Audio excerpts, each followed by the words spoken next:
அரசியலாலும் அகிம்சையாலும் பெற முடியாது போன தமது உரிமைகளை ஆயுத போராட்டத்தினால் பெற்றுக்கொள்ள வேண்டி தமிழ் மக்கள் யுத்தம் செய்தனர். இந்த ஒட்டுமொத்த தமிழினத்திற்கும் உலக அரங்கில் முகவரி தந்தமை ஒருபுறம் இருக்க, இந்த போர் நிகழ்த்திவிட்டு போன கொடுமைகள் சொல்லி நடங்காதவை.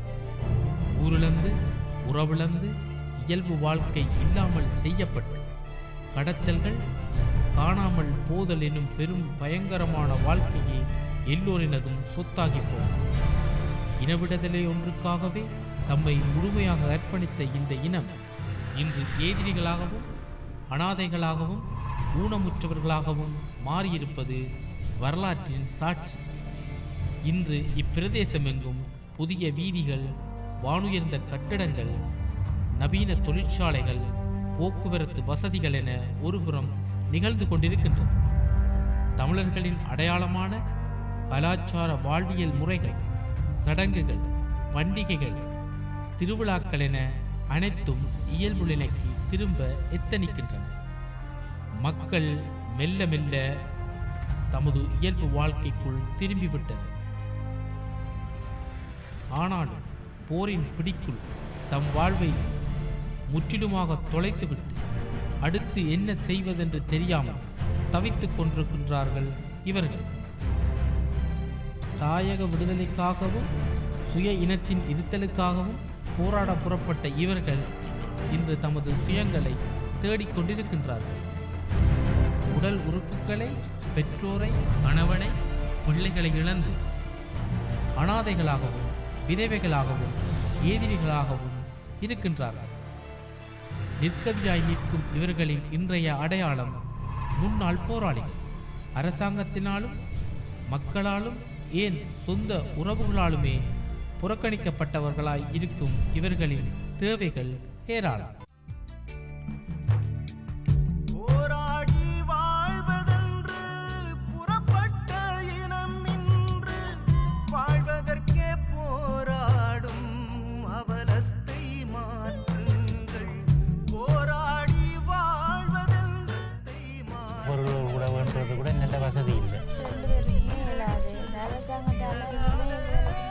பதிவெடுப்பினும் அதுக்கான உதவிகள் இதுவரையும் 4 வருஷமாக தடுப்பால வந்து எந்த ஒரு உதவியும் கிடைக்கும். பாஸ்கர் எனக்கு இந்த உதவி செய்திருக்கிறார். ஆண்ட அவரை நான் நேரடியாக காணவில்லை, அவரும் என்ன காணவில்லை. ஆண்ட அவருங்கிற அன்று செய்கிற மாதிரி தான் அவர் செய்திருக்கிறார். எங்களுக்கு உதவி அவர் ஒரு ஆண்டவன் சொன்னா தான் எனக்கு. தமிழர்கள் பூர்வீகமாக வாழ்ந்த இடங்கள் இன்றும் இலங்கை இராணுவத்தின் தேவைக்காக உயர் பாதுகாப்பு வலயங்களால் விடுவிக்கப்படாமல் இருக்கின்றது. தமிழர்களால் இதற்காக நடாத்திய போராட்டங்கள் கொஞ்சமல்ல. காணிகளையும் விட வேணும். அந்த காணியை விட்டா எங்களுக்கு பாப்புல இலங்காப்பாளர்களுக்குள்ள இருக்கு. நாங்கள் இங்கிருந்து வலிக்கிட்டு போறது எங்களுக்கு ஒரு சுலபமான வேலை. இங்கிருந்து 1 கிலோமீட்டர் தூரம் தான் எங்களுக்கு கப்பால பள்ளிக்கூடத்துக்கு போறதுக்கு. எங்களுக்கு பள்ளிக்கூடம் போறதுக்கான வசதிகள் இல்லை, பேருந்து சேவை இல்லை. அதோட எங்களோட அம்மா சொன்னவா நாளுக்கு நாள் இந்த போராட்டம் மாறும். இப்ப எங்களோட அம்மாக்களுடைய இந்த காணி இறுதி போராட்டமாக இருக்கிறது. இன்றைக்கு சில வெற்றிகள் கிடைத்தாலும் பல இடங்களில் தோல்வியிலே முடிவுற்றுள்ளது. சொந்த நிலங்களை வழங்க மறுக்கும் அந்த அரசாங்கமும் இந்த அரசாங்கமும் தமிழர்களின் சுயநிர்ணய உரிமையை எமக்கு தருவார்கள் என்பது எப்படி எதிர்பார்க்க முடியும்? போரில் நேரடியாக முகம் கொடுத்தவர்களும் போரால் பாதிக்கப்பட்ட பொதுமக்களும் வடக்கு கிழக்கு பகுதிகளில் வாழ்கின்றார்கள். இவர்களை பாதுகாக்க வேண்டிய பொறுப்பும் கடமையும் புலம்பெயர் தேசங்களில் வாழும் தமிழர்களின் இன்றியமையாத கடமையாகும். அந்த வகையிலே யாழ்ப்பாணம் நெல்லியடி கரவட்டி பகுதியில் வாழ்ந்து கொண்டிருக்கும் திருச்செல்வி என்பவரை சந்தித்தோம். மற்றும் கிளிநொச்சி விசுமடு பிரமந்தையாறு பகுதியில் வாழ்ந்து கொண்டிருக்கும் பெரியசாமி ராமர் என்பவரை சந்தித்தோம். என் பேர் பெரியசாமி ராமர். நான் உலகநூர் தமிழசபத்தில் வசித்து வருகிறேன். இந்த 2009 2ஆம் மாதம் 7ஆம் தேதி நான் இந்த யுத்த பிரச்சனையால் இதில் சுதந்திரபத்தில் காயப்பட்டு கழுத்தில் வெடிப்பட்டு நான் காயப்பட்டு இந்த கை கால் ரெண்டுமே எனக்கு வேலை செய்யாது. அங்கேருந்து இங்கே இந்த மனுஷாக்கெல்லாம் கொண்டு போய் கப்பலில் ஏற்றி நான் திருக்கோணமலையிலேருந்து கண்டிக்கு கொண்டு போய் கண்டியிலேருந்து கந்தலா கொண்டு போய் கந்தலாயிலேருந்து பிறகு வவுனியாவுக்கு வந்து வவுனியாவில் நான் ஒரு வருடம் காலமாக அங்கே இருந்தேன். அதுக்கப்புறம் பம்மம்பட ஆஸ்பத்திரிக்கு மாற்றினாங்க எம்எஸ்எம் குளன் நிறுவனத்துக்கு. அவையில் 1 வருஷம் 2 வருஷம் வச்சு பார்த்தவங்க. நான் இப்படியே பார்த்தேன்னு எக்ஸசைஸ் செய்து பிறகு என்னை வீட்டை 2 வருஷம் வச்சுருந்து அனுப்பினாங்க. வீட்டை 2012 வீட்டை வந்தேன். திருப்பி 2012 வீட்டை வந்து நான் இப்போ சின்ன கடையை போட்டு கொண்டு தான் என் ஜீவன் போய் கொண்டிருக்கு. எனக்கு 3 பிள்ளை 4 பிள்ளைகள், ஒரு பிள்ளை மேரேஜ் பண்ணிவிட்டு ஒரு பிள்ளை 3 பிள்ளைகள் இருக்குது. எல்லாம் படிக்கிறீர்கள். பிள்ளை உண்டு, அவங்களுக்கு உண்டு. அவங்க சின்ன கடைசி அவங்கள கடைசி அதை படிக்குது. இப்போ எனக்கு வந்து எந்த ஒரு உதவி எழுதிட்டாங்க எங்களுக்கு சரியாக கிடைக்கல. இந்த அரசாங்கத்தால் எங்களுக்கு 3000 காசு அதுவும் சரியாக கிடைக்கிது. சில நேரம் வராமல் கொடுக்கும். சில நேரங்களில் கொடுத்துட்டாங்க வந்து கொண்டு. மற்றபடி இங்கேருந்து வேறு உதவி எங்களுக்கு கிடைக்கல. எங்களால் முயற்சி உதவிப்பட்டு தான் சின்ன கடையை போட்டுனாங்க இந்த வியாபாரத்தை செய்து கொண்டிருக்கிறோம். இதே போல் இத்தனை பேர்கள் வந்து எங்களுக்கு உதவி செய்கிறான்னு வந்து சில படம் விவரங்கள் எடுக்கிறாங்க. எடுத்துகிட்டு போய் எங்களுக்கு எதுவுமே நடக்கதில்லை. சில படத்தை கொண்டு பேப்பர்லேயும் போட்டு எங்களுக்கு பெரிய ஆசையமாக ஒரு பெரிய விஷயம் செய்கிறாங்க. அதுவும் பெரிய மனசுக்கு வேதனைப்பட்ட விஷயமா இருக்குது. அதனால் எங்களுக்கு இப்போ சொல்கிற வந்து நான் இத்தனை பேர் வந்து பதிவு எடுத்துகிட்டு போகிறாங்க. நான் அதை செய்கிறேன் இது செய்கிறேன் உங்களுக்கு டோய்லெட் கழித்தாரன் உங்களுக்கு கடைக்கு சாமம் எடுத்தாரன் அப்படியெல்லாம் கதைக்கிறாங்க. நான் ஒருவருமே எனக்கு ஒன்றுமே இது செய்து தர இல்லை. இந்த கடைசியில் எங்களுக்கு கவர்மெண்ட்டில் அந்த 3000 காசு அதுவும் சரியாக கிடைக்கிது இல்லை. சில ஒரு மாதம் வராது. இப்போ போன மாதம்லாம் 5-6 மாதம் வர காசு வரையில்லை. இதில் மட்டும் வந்துடுது. நான் டொய்லெட்டுக்கு எழுதி பார்த்தேன். அதுக்கு எனக்கு யாருமே தந்தது. இப்போ என்னால் டொய்லெட் இருக்கிறது ஒரு சேரில் தான் இருக்கிறேன்.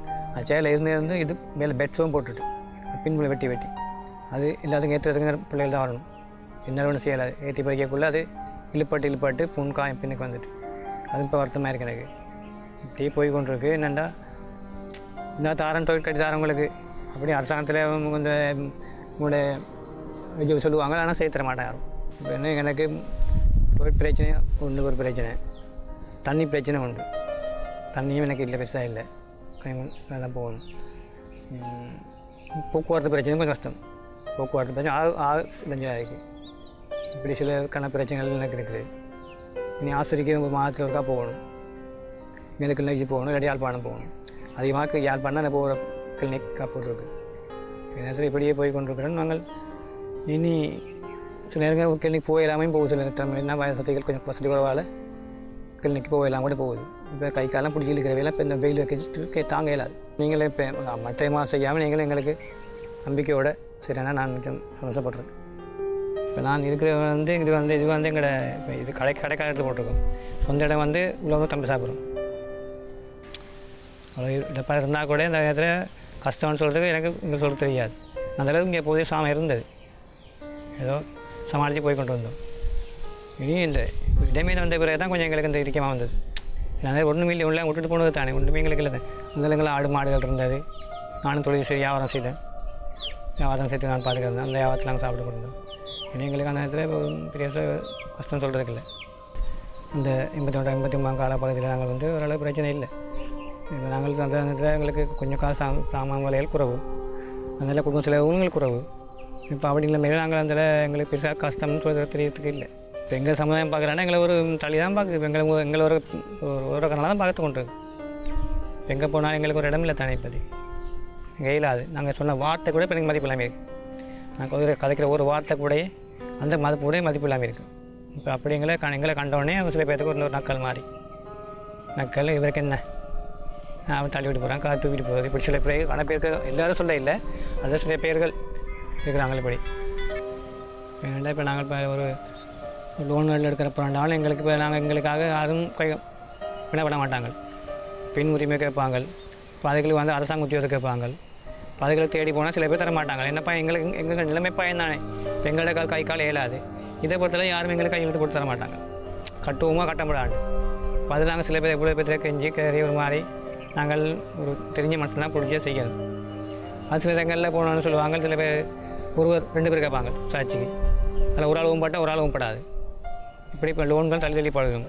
கடையில் வர ஆதாயங்கள் இப்படி சில அதை வந்து அப்படி சாமான் பண்ணுறது, கடை பண்ணுறது, கடை கொடுக்குறது, இப்படி தான் போய் கொண்டிருக்கு. எல்லாமே இந்த கடையோட தான் போய் கொண்டிருக்கு. சில வகையில் சின்ன கடை தான், சாதாரண சின்ன பெட்டி கடை மாதிரி போட்டிருக்கிறோம். அதில் அந்த சின்ன ஒரு கொஞ்சம் சாமானத்தோட அந்த பெரிய டவுனுமில்ல தாண்டி ஏரியா வந்து சும்மா சாதாரண ஏரியா தான் போட்டிருக்கோம் நாங்கள். அதில் கொஞ்சம் மரக்கறிகள், மற்றது இந்த பலசர சாமான் கொஞ்சம் இந்த பான் ஐட்டங்கள் இப்படி கொஞ்சம் போட்டு போய் கொண்டிருக்கும். இப்போ நான் செய்கிறேன்டா, இப்போ இந்த கடை எனக்கு சின்ன கடையாக இருக்குது. இது கொஞ்சம் நல்ல கொஞ்சம் சாமானை போட்டு இந்த கடையை பிரிப்பிச்சு சாமான் பிரிப்பிச்சு இதை இன்னும் கொஞ்சம் சாமான் அதை விட கொஞ்சம் கூட சாமான் போட்டு பிரிப்பிச்சு நாங்கள் கொஞ்சம் பெருசாக்கணும்னு பார்க்குறேன். இந்த கொஞ்சம் பெருசாக கொஞ்சம் வியாபாரம் கொஞ்சம் போகும் எங்களுக்கு. இப்போ எங்களுக்கு முதல் தட்டுப்பாடால் வியாபாரம் குறைவாக இருக்குது. சரியா, முதல் தட்டுப்பாடால் கடைக்கு இந்த கொஞ்சம் சாமான் எடுக்க போட அதை விற்று போட்டு மறு சாமான் எடுக்கணும். இப்போ அதனால் முதல் தட்டுப்பாடு குறைவு. இப்போ தற்காலிக தான் எடுத்து முதல் வந்து விடுவோம். கொமாட்டு வசதி இல்லை.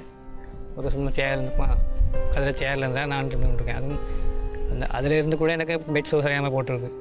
அந்த கதிரை வெட்டி இதை நான் தனியாக ஏறுறதுக்கும் பிள்ளை ஏற்றி விட்றதுக்கும் வித்தியாசம் தான். இப்போ நான் தனியாக ஏறேன்னு நான் பார்த்து ஏறுவேன்.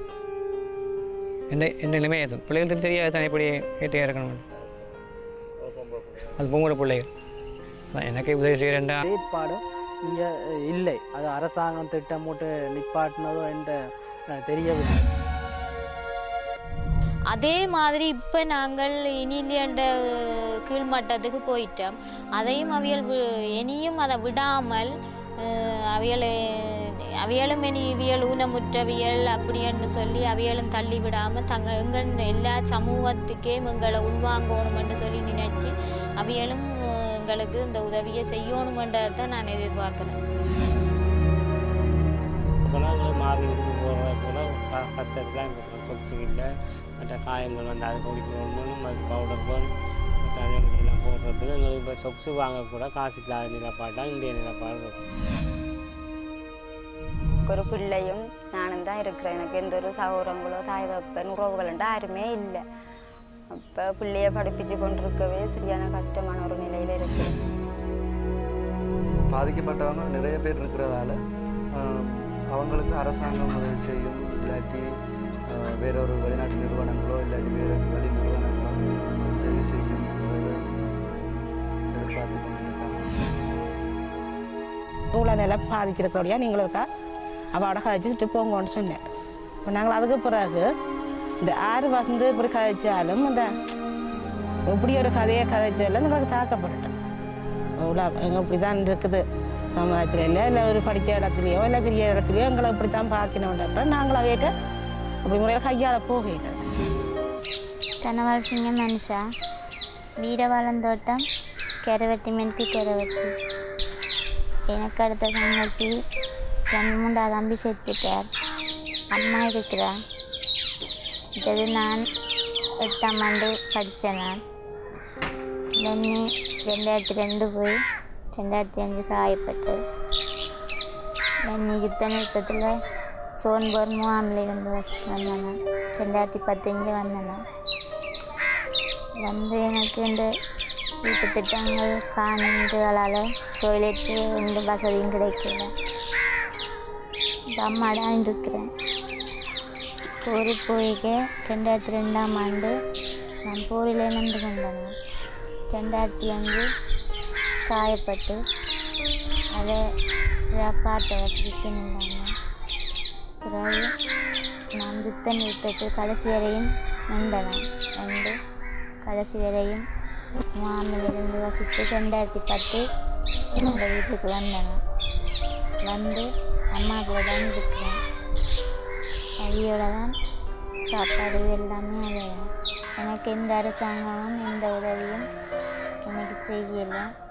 நான் டொய்லெட்டு பாத்ரூம் அதில் கிணறு பொது கிணறு தான் எல்லாம். இப்போ 2016 மட்டும் அந்த நிலையில் தான் நான் இருக்கிறேன். எந்த அரசாங்கம் எனக்கு உதவி செய்யவில்லை. அம்மாவுக்கு இப்போ 55 வயசு ஆச்சு. பழக்கடை தான் வச்சிருக்கிறேன். அதெல்லாம் எங்களுக்கு சாப்பாடு செலவு அதுவாக செய்கிறோம். மற்றது எங்களுக்கு அந்த காணி வந்து சொந்தமாக இல்லை தானே, அம்மம்மாண்ட காணி இதெல்லாம் இருக்கிறோம். அப்போ எனக்கு எந்த ஒரு டொய்லெட்டு பொது பாக்குனாரு ஒன்றுமே எனக்கு கிடைக்கல. இப்போ அம்மாண்ட இதெல்லாம் இருக்கிறேன். சீரடம் நல்ல வடிவாக பார்த்தவ, என்ன தனியாண்டு இன்னொரு ஆளை விட்டு பார்த்தவ. எங்கேயும் போகிறேன்னு சொன்னால் கூட்டிகிட்டு போவேணும்.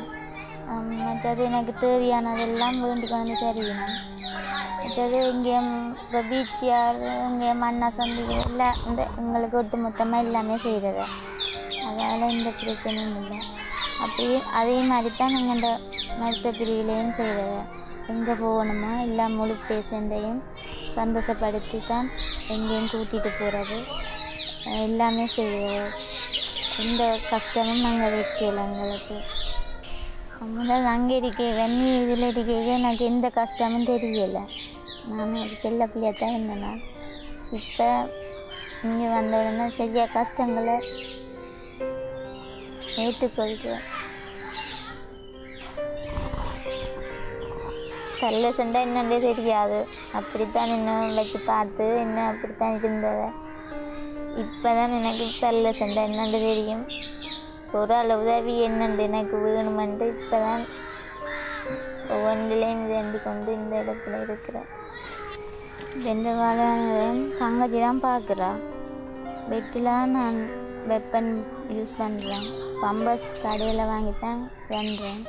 மற்றது வீட்டுக்குள்ளே வச்சு தான் குளிக்கிறேன். நான் தண்ணி அள்ளிக்கொண்டு தர கதிரையில் ஏறி தான் குளிக்கிறேன். நான் முதல் இருந்த இதையும் விட இப்போ நான் சரியாக கஷ்டப்படுறேன். டொய்லெட்டு இல்லாமல், மற்றது கரண்ட் வசதி இல்லாமல் படுக்க போட்டுடுமோண்டு அந்த ஒரு யோசனை. மற்றது தண்ணி பொதுக்கு நேரம் தங்கச்சி தான் தூக்க மாட்டா. நான் தான் கதிரியில் இறங்கி கதிரியோட இழுத்துக்கொண்டு வந்து தான் குளிக்க பார்க்குறேன். இப்போ சரியாக கஷ்டத்தை நான் கஷ்டமாக எங்களுக்கு இப்போ என்ன டொய்லெட் ஒன்று இல்லை. மற்றது எங்களுக்கு நாங்கள் ஹாஸ்பிட்டல் போய் வரேன்னா, மற்றது எனக்கு ஒரு மாதம் வந்தாலும் இந்த இதுக்கு 2000 ரூபா அப்படிக்குள்ளே வரும். ஏண்டா பம்பஸே இப்போ விலை கூடிட்டுது. 180 ரூபா விற்கிறாங்க ஒரு பம்பஸ் பேக்கெட்டு. மற்றது எனக்கு பெட்டெல்லாம் எல்லாம் யூஸ் பண்ணுறேன் நான். அப்போ அதுக்கே லெட்டோ ஒடிக்கலாம் அது இதுண்டு வேணும். அதை விட்டாலும் எனக்கு ஹாஸ்பிட்டல் ஆட்ட செலவே 3000 ரூபா அப்படி அதுக்குள்ளே வேணும். மற்றது வீட்டில் தம்பி 2 மேலாவாளி தானே, அதையும் நான் தான் என்ன உதவி செய்கிறது. மற்றது என்னால் நேரம் இருக்கலாதானே, என்னால் ஒரு உதவியும் செய்யலாம். தம்பியாக்களும் உதவி செய்ய மாட்டாங்க. அவங்களும் ஒரு வேலை கொண்டு இறங்க மாட்டாங்க, இருந்தாலும் போக மாட்டாங்க. மற்ற தங்கச்சி தான் இருக்கிறாள். இந்த காணி அம்மம்மாண்ட தமக்கு கேட்கின்ற காணி தான். ஆனால் இந்த காணி அம்மம்மாவுக்கு என்ன எழுதி கொடுக்கல. இப்போ இந்த காணிக்க ஒரு உதவியும் அம்மாவுக்கு வீட்டு திட்டம் எல்லாம் எனக்கும் டொய்லெட் திட்டம் எல்லாம் வந்தது, எல்லாம் திரும்பி போயிட்டுது. காணி இல்லாதபடியாக எல்லாமே திரும்பி போயிட்டுது. அப்போ இந்த காணி இது அம்மாவுக்கு தான் எழுதி கொடுக்கண்டா இன்னும் அந்த இது இல்லை. திங்கக்கிழமை தான் முடிவு சொல்கிறோம்னு சொன்னேன். சரியான டொய்லெட் இல்லை, சரியான கரண்ட் வசதி ஒன்றும் இல்லை, சரியான கஷ்ட நிலையில் நாங்கள் இருக்கிறோம். இப்போ அவர் இல்லை, அவரும் செத்துட்டேன். அப்போ எல்லோரும் மற்றவங்களும் ஊனமற்றவங்கள்லாம் 2 பேரும். அப்போ அவையே நான் தான் பார்க்கேன். எனக்கு இப்போ ஓட சேர்த்து 4 பேர். முந்தினிய காலத்திலேருந்தே நாங்கள் பொது காணிக்க தான் இருந்தாங்க. அம்மம்மாண்ட காணிக்க எங்களுக்கு கரண்ட் வசதி இல்லை, டொய்லெட் இல்லை, வீடு இல்லை. அம்மா கஷ்ட ஜாதகத்தில் தான் எங்களுக்கு இவ்வளோ பேரையும் பார்க்குறேன். அண்ணா இயலாது, அக்கா இயலாது, காணி இல்லை, கரண்ட் வசதி இல்லை. அவள் படுக்க புண் 3 மாதமாக ஹாஸ்பிட்டலில் வச்சுருந்தது நான் தான். திருப்பியும் அப்படி வந்தால் சரியான கஷ்டமாக தான் இருக்கும். அதனால எங்களுக்கு காணி கொண்டு பார்த்து வாங்கி தந்தால் அந்த அக்கா மேலாது, தன்னா மேலாது, நான் ஒரு ஆள் தான் இருக்கிறேன். அப்படி எங்கள் அம்மா அப்படி மோசம் போனாலும் எங்கள் 3 பேர் 4 பேரையும் பள்ளியில் விட்டால் நாங்கள் எங்கே இருக்கிறது. அதனால எங்களுக்கு ஒரு காணி வசதியை உண்டாக்கி அப்படியும் எதிர்பார்க்குறோம். இல்லாட்டி கரண்ட் வசதி அது டொய்லெட் ஒன்றுமே இல்லை. அனைத்து வேறுபாடுகளையும் மறந்து இவர்களுக்கு உதவிட வாருங்கள் எம் உறவுகள். ஒரு நாட்டுக்காக உழைத்தவர்கள் இன்று நாதியற்று நிற்கின்றார்கள். அரவணைத்துக் கொண்டால் வரலாறு உங்களை வாழ வைக்கும்.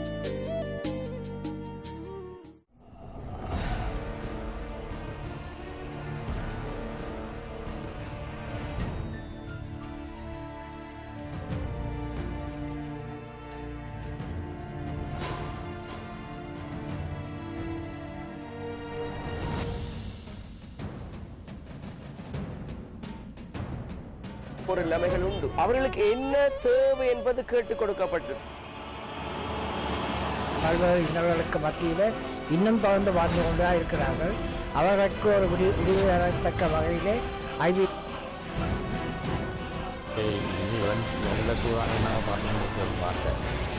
தமிழ் மக்கள் தமிழ் மக்கள்